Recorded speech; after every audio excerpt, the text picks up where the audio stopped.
get low, low, low, low. Are they apple bottom jeans? No, mate, they're not. Are they boots with a fur? They're not.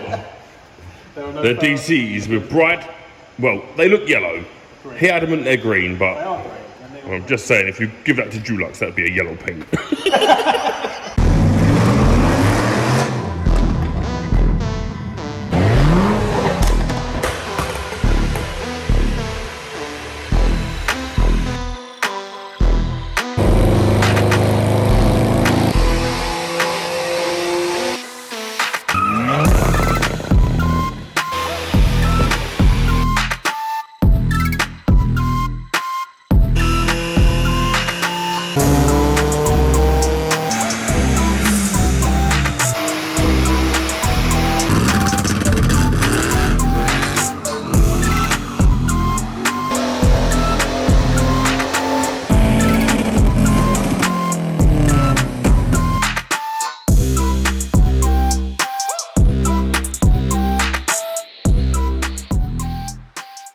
Hello, Joseph. Hello. Hello.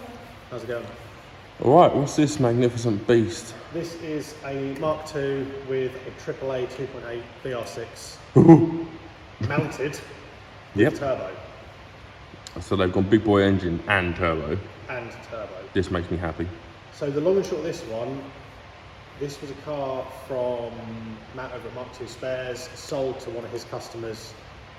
Basically an unfinished project. Chris has bought it with the intention of finishing it effectively. Matt's recommended him to us. So the initial thing was just get it on the ramp, give it an inspection. He's given us a power goal of about 350 horsepower. The engine's already had ARP rod bolts, new timing chain.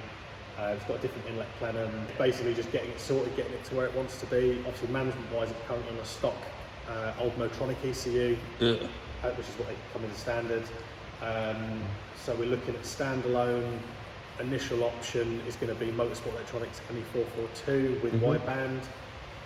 Another issue is the intercooler system. Which I shall pan down and show. So it's not actually all the way down on the floor yet, but it is very low. You also can't fit the bumper. So we've basically got to lose the cooler, lose the big bracket that you'll see in a moment when we go under the car, and try and get something that fits. Better. Yeah, fits so we can run a front bumper. Hello, under the car, Joseph. Hello, under the car, Dan. What have we got going on then? This is under the car. This is under the car. Sweet, under the car things. So, exhaust system going to be changed. Yeah. 2.5 inch downpipe into some very small. 2 inch this is, isn't it? Tiny. So that's getting binned straight off. Pea shooter style, and it's leaking. Yeah, don't worry about that. That's getting changed. It is but a scratch. But yeah, so for what we need, it's a bit small. Yeah. Downpipe wise, I'm going to custom fab a 3 inch downpipe going down into 2.5 inch. Sorry. I have run 3 inch through these before, but it's not that easy to do. It's not necessary either, is it? To be fair, I mean that's what I would run personally. But given the power the customer's aiming for, 3 inch down to 2.5 would be perfectly sufficient. I mean, you've got very little room above that over axle. I don't know if that comes across, but it looks smaller in real life than it does in video. It looks smaller I have video. done 3 inch over one of them before, and it is not the easiest. No. Normally quite a bit of fettling. I normally do them with high cuts as well. Yep. But I have done it before. But that's pretty much.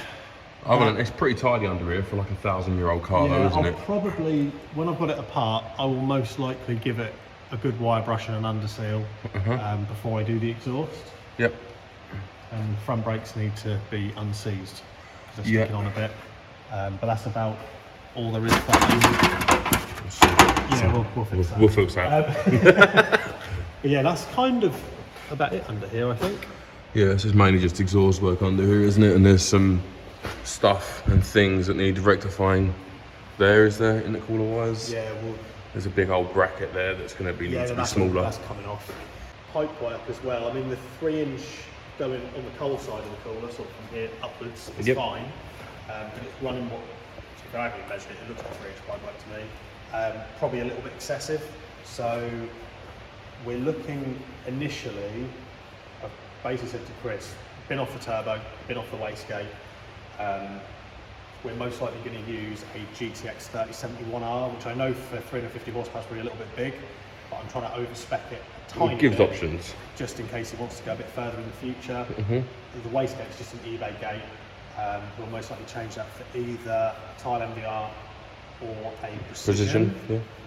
I've just got to check the size of the flange on, just running the cast manifold, so I've got to check that. And that will be where we go from there. Okay, so it's a pretty big build. Not really. Nothing? No, Management, turbo, pipework, intercooler, exhaust? Not that big. The thing is, Not what she said. The engine work's been done. That will handle the power kind of as it is. So that side of things is done. The engine conversion's done. It runs, it drives. What power is the engine capable of in terms of how it's been built? I'll be brutally honest, I'm not sure. Okay. So I was always told with VRs, you can use ARP rod bolts. Most people replace the chain while they're there. With the rod bolts, they do 500 brake. As far as I'm concerned, that's for the 24 valve, which is out an R32. This is a 12 valve. So I'll be brutally honest, I have no idea. As far as I'm aware, it'll do 350 comfortably. How much more it'll do than that, I don't know. But like I said, that's kind of where he wants to go. We know it's going to be safe there, so that's fine. Injectors are something I've got to look at as well because it's on stock injectors. Yeah. But pretty much, as we've seen it, turbo gate, some pipe work, intercooler, exhaust system, management mapping. Mapping session, and it'll be done. Okay.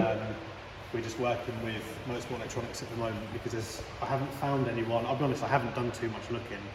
The main ECUs that we tend to supply here are the ME221 and 442 from Motorsport Electronics, EMU Black and Classic from ECU Master.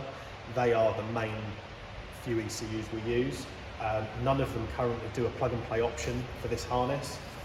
So we're working with Matt at Motorsport Electronics to make one. Yeah, to either, well, we were going to do a patch harness, but we were having a conversation this morning. The connector's actually obsolete. So we're basically looking to repin the loom with the ME442 plugs, which will be fine. Yeah, well, it's 6 one half dozen the other in it when it comes to that. It's just changing one end instead of the other. It will work and the ECU will be able to be unplugged. So, well, that's what we want. Yeah, so that's kind of... And we'll have wideband. And we will have wideband. That's what we're talking about. Yeah, and obviously boost control off the ECU and DSP knock control, various other things. So all of the good stuff. So so first of all, I know we've spoken about this, but just so people are aware, first of all, what are we doing? What's the first port of call? First port of call, first port of call I've done is just inspect it, just see what it's got, what we're keeping, what we're getting rid of. That's number one. Yep. And from now, ECU. Yeah, now number two was obviously decide on management. I've made the decision of what we're going to use. It's just a case of implementing that. But again, that's kind of in hand and being worked on. So the first thing we're going to do management-wise is we're going to get said management ME442 and we're going to get that on the car so it goes from being running to running in the same state it is now. Yep. Then we're going to look to order the turbo, the gate and work out intercooler. Yep. But obviously I'll do that once the turbo's fitted. And I'll get the gate fitted before I do the exhaust. So I don't know if he wants a screamer pipe or if he wants it plumbed back in yet. Bonnet exit. We'll see.